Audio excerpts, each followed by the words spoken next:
Hello, my dear learners. How are you? Hope all of you are fit and fine at your home. I am your geography teacher, Mrs. Manpreet Kaur from your California Public School. Yes, my dear kids, we are doing the 7th class 4th chapter weather and the climate, and next topics in this chapter we have to the clouds. So what is a cloud? That are also the important form of the condensation, and they are formed when the condensation of moisture occurs far away from the ground. जब ये ground से काफी दूर होती है, in that way the clouds have to be the formed. So this condensation take place around the tiny dusts or smoke particles. Smoke particles के आसपास ये condensation होती है. Tiny droplets do not fall on the ground, remain suspended in the air. जो Teni droplets है वो अर्थ के ऊपर नहीं आते, एयर में रहते हैं. क्लाउड्स देन राइज अपवर्ड, ऊपर की तरफ उठते हैं. More and more droplets are added and clouds slowly grow in the size.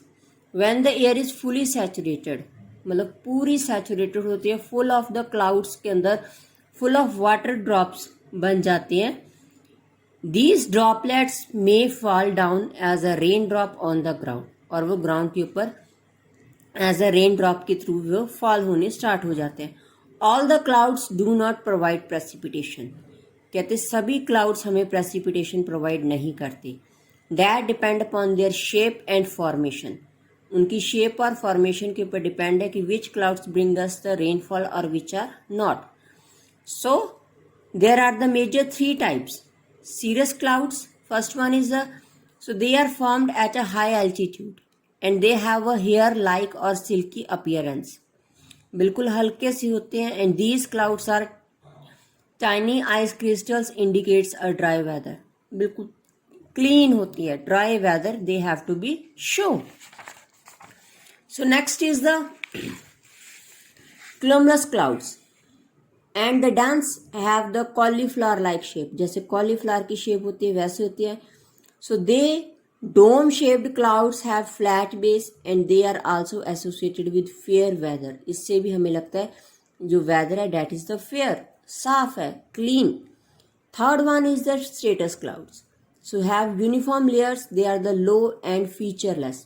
low होते हैं और इनकी कोई भी feature नहीं होती. so These clouds are associated with rain and snow. इसके साथ क्या रेन भी आती है और स्नोफॉल भी होती है. निम्बोस्ट्रेटस क्लाउड्स आर कंप्लीट, जो निम्बोस्ट्रेटस होते हैं उनमें थंडरिंग और लाइटनिंग भी होती है. थंडरिंग और lightning also be present. So our next and the last topic is weather and the climate, the difference between the weather and the climate. We know that weather and climate are not the same, कि these are the not the same. But the nature of both weather and the climate can be explained in terms of the same elements. But इनको जब हमने explain करना है वो same elements हैं, just like temperature, atmospheric pressure, wind, humidity, precipitation. So it has been noticed, ये notice किया गया कि एक element में change होता है तो दूसरे में automatically it would be the change. So all these elements we can say that weather and the climate are interrelated. एक दूसरे के साथ वो रिलेट हैं.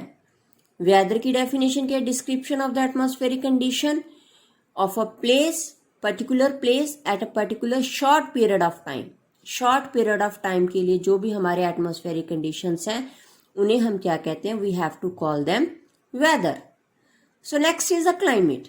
क्लाइमेट क्या है? Climate is the composite picture of the weather conditions over a long period of time such as a season of a year. Long period of time को जो शो करता है, season of a year.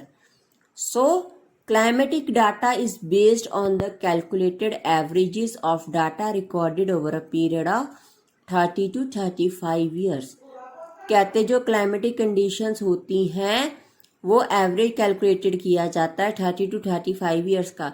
Sometimes we have to say that it's recorded. Now in this year the hotness is the too much, temperature goes a high, so it's a climate जो changes आती हैं that we have to consider the climate की. 10 सालों का we can say that 10 years record be broken. so this year this मतलब 10 years record broken, 20 years record broken in the cold or in sometimes in we have to the hotness. so that is the climate, that is the climate.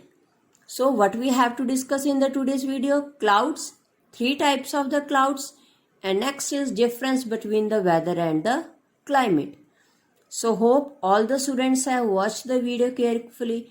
After that, read from your book, must be students. If you read from your book, then you have to understand the concept better way. So take care. Bye bye.